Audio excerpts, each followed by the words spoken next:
Hello दोस्तों, मेरा नाम है सीनू और आपके अपने यूट्यूब चैनल एसबी सीनू पर आपका स्वागत है। मैं लाया हूँ एक न्यू कॉमिक्स जिसका नाम है राम की कहानी। तो दोस्तों, कहानी को शुरू करते हैं। ये रहा इसका कवर पोस्ट।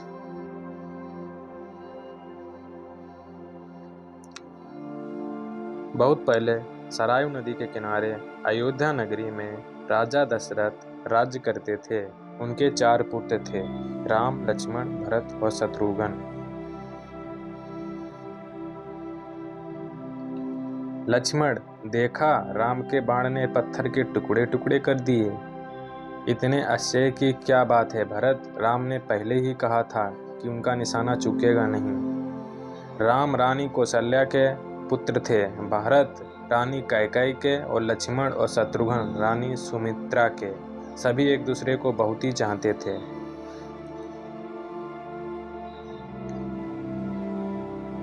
वे राक्षस मेरी तपस्या में विघ्न डालते हैं, केवल राम इनसे निपट सकते हैं।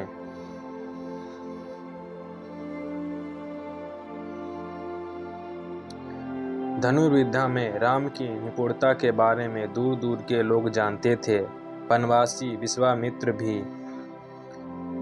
राजा दशरथ की अनुमति से वे राम और लक्ष्मण को वन में ले आए। एक दिन, देखो राम, ताड़का राक्षसी आ रही है। राम और ताड़का में घमासान युद्ध हुआ और अंत में ताड़का घमासान हो गई। राक्षसों के आक्रमण बढ़ने लगे, पर राम ने अपने बाणों से उन्हें मार भगाया। अब पशु पक्षी सुख से घूम रहे थे।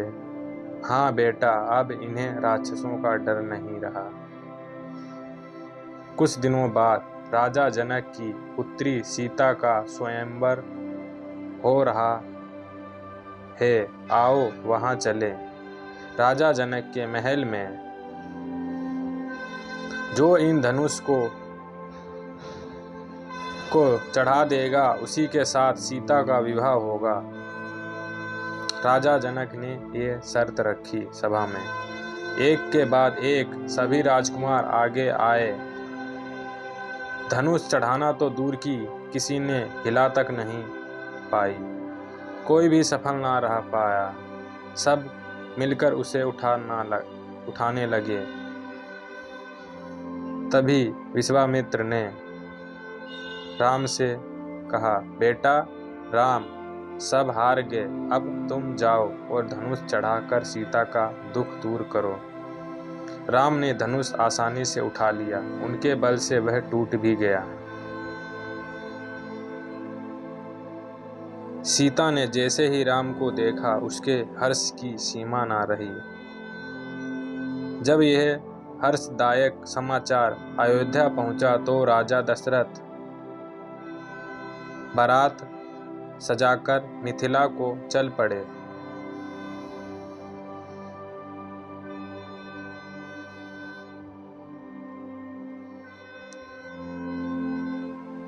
जहां राम का विवाह सीता से हुआ।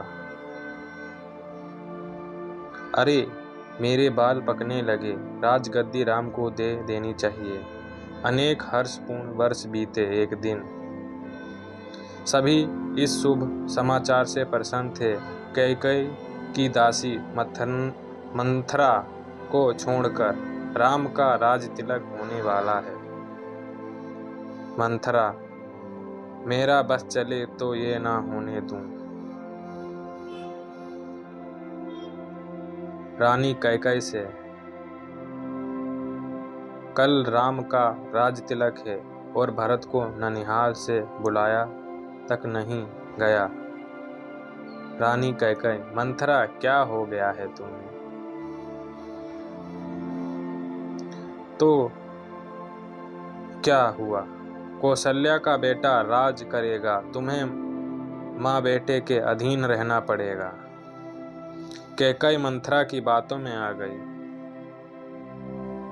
आज ही राजा से अपने 2 पुराने वरदान मांग लो। भरत के लिए राजगद्दी मांगो और राम के लिए 14 वर्ष का वनवास, एक के बाद एक। फिर उसके बाद कोप भवन में क्यों हूँ हो रानी?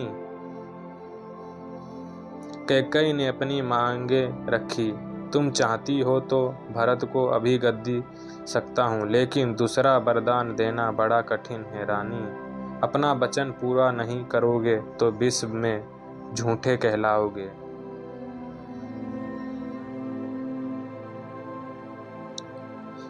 इन कठोर शब्दों को सुनकर राजा अचेत होकर गिर पड़े। राम के प्रति इतनी कठोर ना बनो रानी, वह अत्यंत सज्जन है। जब राम को पता चला तब राम, माँ मैं पिता का वचन पूरा करूँगा। और उसके बाद सीता लक्ष्मण ने भी वन में राम के साथ जाने का मन बना लिया और उनके पीछे भी अयोध्या की जनता भी जाने लगी। मंत्री वर, आप इन्हें समझा बुझाकर वापस तो कीजिए। नहीं, हम सब आपके साथ चलेंगे। जब शाम हुई तो वे विश्राम के लिए रुके। अगले दिन सुबह, राम चलो निकल चलें, ये सब जाग गए तो साथ चल देंगे। गंगा के किनारे राम, लक्ष्मण और सीता मंत्री सुमंत से विदा मांगने लगे। हम नदी पार कर दक्षिण दिशा की ओर जाएंगे, आप वापस अयोध्या को जाएं। अयोध्या में लौटकर मंत्री राजा के पास आए। राजा दशरथ की मृत्यु हो चुकी थी। हे राम! और राजा के प्राण निकल गए। भरत अपने ननिहाल से लौटकर सीधे अपनी माँ के पास पहुंचे। माँ, क्या बात है, सब चुप क्यों हैं? सब ठीक है, तुम राजा बनोगे, तुम्हारे पिता नहीं रहे और राम को 14 वर्षों का वनवास मिला है। तब भरत सुनकर सन्ना रह गए। राजगुरु वशिष्ठ ने उन्हें सांत्वना दी और कहा, दुखी ना हो बेटा, अब अपने धर्म का पालन करो, राज्यभार संभालो। भरत, मुझे राजपाट नहीं चाहिए,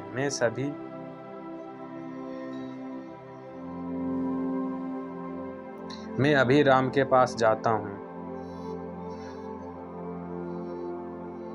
चित्रकूट में जहाँ राम, लक्ष्मण और सीता रह रहे थे, भरत सेना लेकर लड़ने आ रहा है।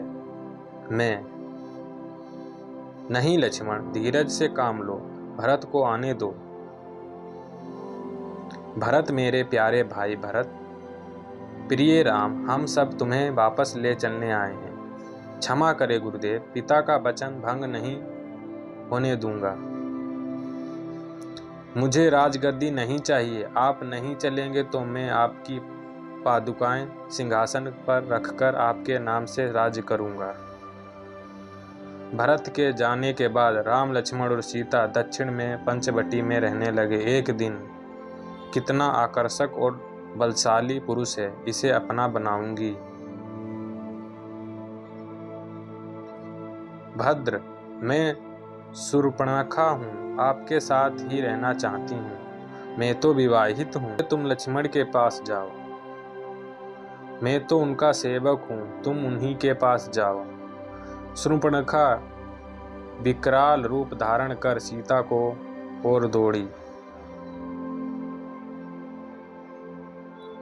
लक्ष्मण ने क्रोध में उसके नाक कान काट दिए। वह चीखती चिल्लाती अपने भाई खर दूषण के पास गई। हाँ खर, अरे दूषण,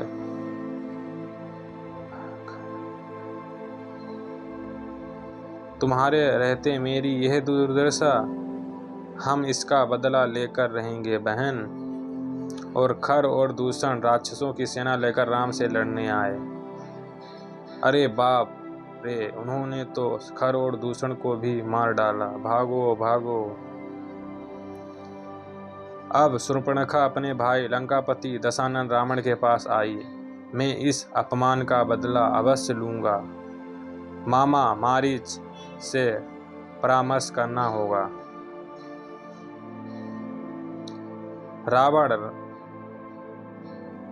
राम बहुत ही शक्तिशाली है, उसे युद्ध में हराना आसान नहीं है।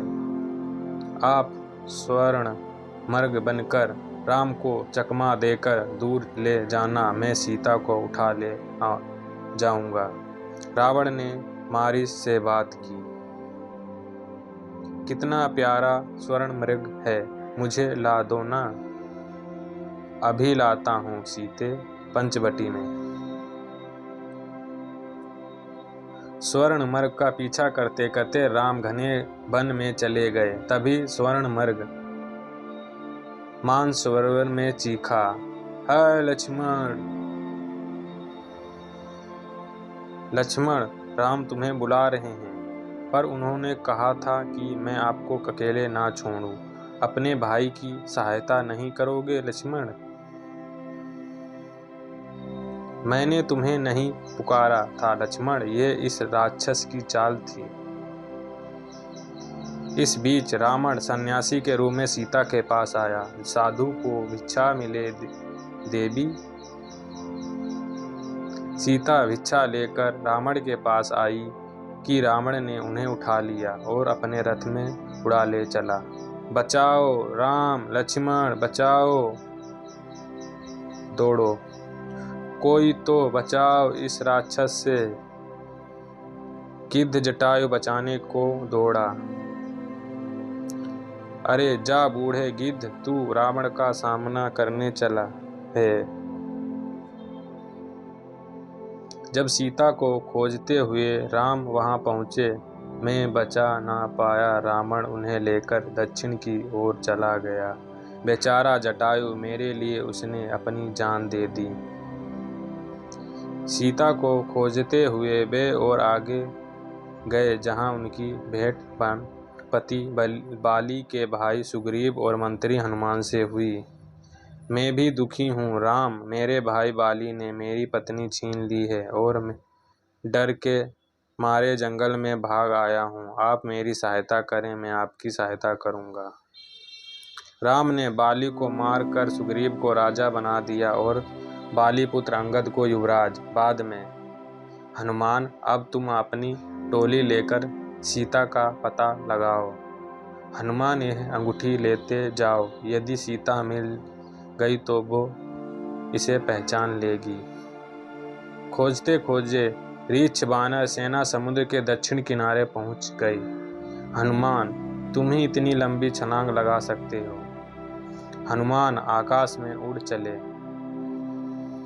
लंका में अब सीता की खोज करता हूँ। अंत में एक वाटिका में शायद सीता ही है। हनुमान ने राम की अंगूठी पेड़ से गिरा दी। राम के बिना जीते इतने दिन हो गए, मन होता है आत्महत्या कर लूं। अरे यह राम की अंगूठी यहाँ कैसे? अंगूठी में लाया था, मैं लौट कर राम को आपके बारे में बताऊंगा। वे रावण का वध कर आपका उद्धार करेंगे।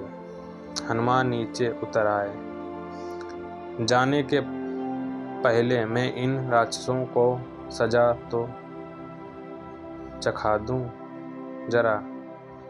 पकड़ो पकड़ो इस बंदर को। हनुमान ने वाटिका के आसपास मिले सब राक्षसों को मार गिराया। रावण ने अपने बेटे अक्षय कुमार के साथ कुछ और राक्षस भेजे। रावण के दरबार में उस बंदर ने राजकुमार अक्षय कुमार को भी मार डाला। बेटा मेघनाथ, तुम उस बंदर को पकड़कर यहाँ ले आओ। मेघनाथ हनुमान को बांधकर दरबार में लाए। लगा दो इस दुष्ट बंदर की पूंछ में आग, अब मजा आएगा। हनुमान ने अपनी रस्सियां ढीली कर दी। उनकी पूंछ लंबी हो गई। उससे उन्होंने सारी लंका में आग लगा दी। अरे भागो भागो, बड़ा दुष्ट बंदर है। लंका जलाकर हनुमान राम के पास लौट आए। सीता जी लंका में हैं, उन्होंने यह आभूषण दिए हैं। अब हमें लंका पर चढ़ाई कर देनी चाहिए। विशाल बानर रीछ सेना के साथ राम लक्ष्मण सुग्रीव और हनुमान समुद्र तट पर आए। जब यह समाचार रावण को मिला तो उसके भाई विभीषण ने उसे समझाया, दूसरों की पत्नी का हरण करना उचित और बुद्धिमत्तापूर्ण नहीं है। निकल जा यहाँ से, यह उपदेश उन्हीं भिखमंगे को देना। दयालु राम ने विभीषण को अपनी शरण में रख लिया। दुश्मन का भाई यह कोई भेद होगा। शरण में आने वाले को शरण देनी ही पड़ती है सुग्रीव। समुद्र पार करने के लिए एक पुल बनाया गया। चलो लंका, चलो लंका, चलो लंका। युद्ध के लिए दोनों तरफ सेनाएं तैयार हो गईं। अंगद, युद्ध से पूर्व तुम रावण के दरबार में जाकर उसे मेरा संदेश दो। राजकुमार अंगद दूत बनकर रावण के दरबार में पहुंचे। सीता जी को लौटा दो, राम शांति से लौट जाएंगे। जाकर कह दो अपने राम से, मैं तुमसे डरने वाला नहीं हूं, हम युद्ध करेंगे। अंगद लौट आए और युद्ध शुरू कर दिया गया। रावण के बेटे मेघनाद के शक्ति बाण से लक्ष्मण अचेत होकर गिर गए। सुषेण वैद ही इन्हें अच्छा कर सकते हैं, मैं जाकर ले आता हूँ उन्हें। हनुमान सुषेण को उनके घर सहित उठा लाए। अगर कोई सुबह के पहले संजीवनी बूटी ला सके तो लक्ष्मण जीवित हो सकते हैं, मैं लाता हूँ। राम विलाप करते रहे, हाँ लक्ष्मण, तुम्हारे बिना मैं कैसे रहूँगा। ये लीजिए संजीवनी वाला पहाड़। संजीवनी के प्रभाव से लक्ष्मण जी उठे, सभी प्रसन्न हुए। लेकिन अब रावण का भाई कुंभकर्ण वानर सेना में कहर मचाने लगा, पर राम के सामने उसकी एक ना चली और कुंभकर्ण मारा गया। मेघनाद को लक्ष्मण ने मार गिराया। राक्षसों में भगदड़ मच गई। रावण के शिविर में तो मेघनाद भी मारा गया। राम को मारने के उद्देश्य से रावण ने घमासान युद्ध किया। अपने 20 हाथों से उसने वानर सेना पर बाणों की घना घोर वर्षा की। मेरे लड़के के हत्यारे लक्ष्मण, तेरी मौत आ गई है। फिर राम और रावण आमने सामने आए। राम के पास इंद्र का भेजा हुआ रथ था। ये उधार का रथ काम नहीं देगा। रावण का सामना मौत का सामना है। अपनी माया शक्ति से रावण ने अनेक रावण पैदा कर दिए। वानर सेना में आतंक छा गया। केवल हनुमान वीरतापूर्वक युद्ध करते रहे। रावण मरता ही नहीं था। राम उसका एक सिर काटते तो उसके स्थान पर दूसरा पैदा हो जाता। विभीषण, पिछले 18 दिनों की लड़ाई में मैंने अनेक बार रावण के सिर काटे, लेकिन वह मरता ही नहीं, इसलिए कि उसकी नाभि में अमृत है। राम ने तान कर एक बाण रावण की नाभि में मारा और फिर तो बाणों से उसके सिर और भुजाएं कट कट कर गिरने लगे। रावण मर गया। श्री राम की जय। विभीषण, लंका का राज्य तुम संभालो। लक्ष्मण ने धूमधाम के साथ विभीषण का राज तिलक किया।